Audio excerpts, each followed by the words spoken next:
Worth it pa ba ang Piso Wi-Fi business this 2023? Tara, silipin natin. That's bad for a small business. I myself did not expect na it could reach to this sum of amount po na marami talagang barya po every time I open the machine. Binili ko ito last August 16, 2022 for only 7,800 pesos.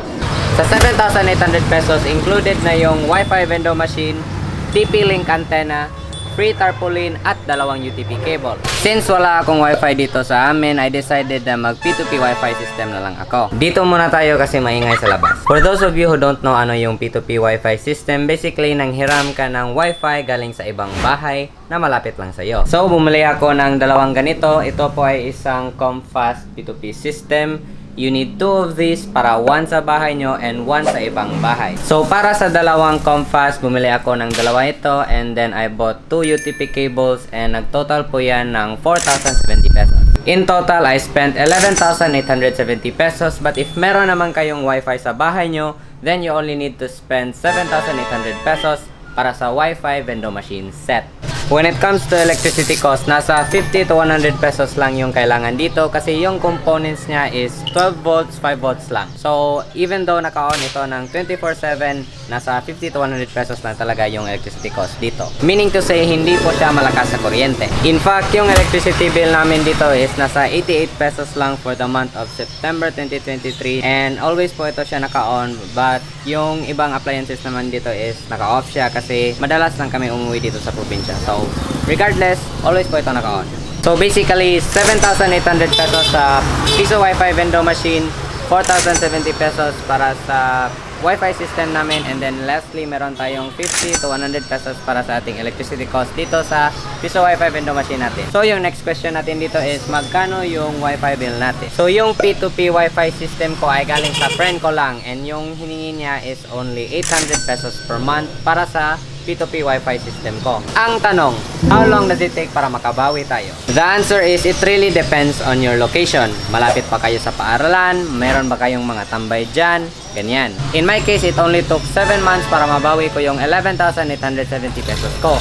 Some businessmen out there na naka-own ng isang Piso Wi-Fi business, it only took them 3 months, 4 months, but again, depende talaga yan sa location nyo. Pwede madali lang, pwede din hindi. Again, depende talaga yan sa location nyo. Alright, so yung next question natin dito is, magkano kaya kita ko dito per month? Alright, tingnan natin at buksan natin. Okay, so last time I opened this, which is, the video is here, I was able to have 2,729 pesos in just 15 days. Yes, you heard it right, 2,729 pesos in just 15 days. That is from July 15 to July 31. Today is September 9, so tingnan natin magkano na yung na-earn natin from July 31 since it's last open niya.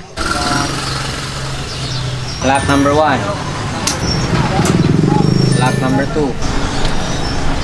Lock number 3. Tatlo yung locks ko dito kasi hindi kami nasa bahay palagi, so dapat secured yung Wi-Fi natin. So yan, tatlong locks. Dito pala yung ano, yung best friend ko. Tingnan mo yung best friend ko. Alright, so tingnan natin na, open natin.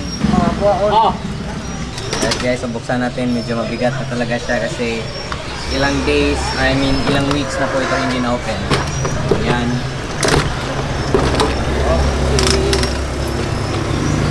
Alright, sige, buksan na natin. Gago! Diyan. Tingnan mo yan, ang dami.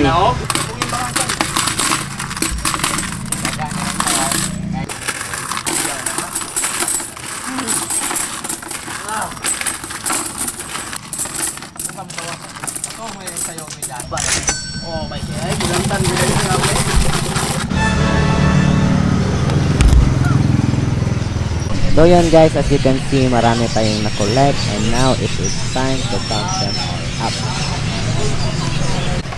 Salida.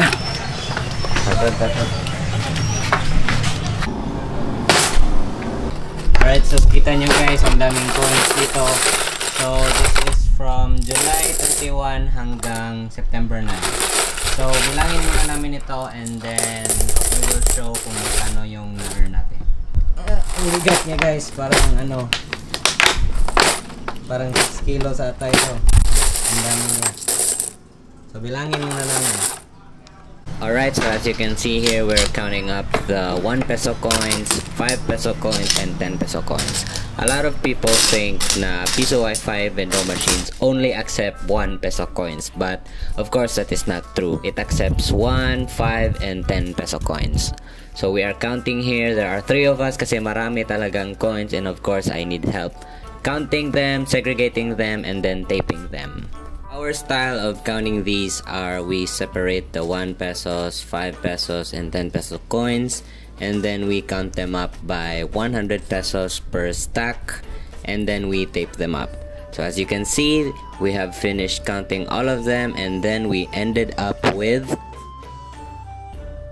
4,978 pesos. So that is how much we earned from July 31 to September 9. Alright, so for September 9, I was able to earn 4,978 pesos from my Piso Wi-Fi business. So just to inform you, hindi na po ako nag P2P Wi-Fi system kasi hindi siya stable and hindi siya gano'ng kabilis. So ngayon po, hindi na po ako nag P2P Wi-Fi system. I am actually using Globe Fiber 50 Mbps right now. And yung Globe Fiber 50 Mbps po costs 1,299 pesos per month. And ito po yun. Okay, so libre na yung install dyan. So I highly recommend na mag-Globe or PLDT kayo, whichever is faster sa lugar nyo. So 4,978 minus 1,299 pesos. Yung kita ko is 3,679 pesos. So not bad at all. Final verdict, goods na goods talaga yung Piso Wi-Fi business for passive income as long as goods din yung location. So tips lang, yung tip ko po is first, wag kayo mag P2P Wi-Fi system kasi again, hindi po siya stable and possibly it could not be that fast as well.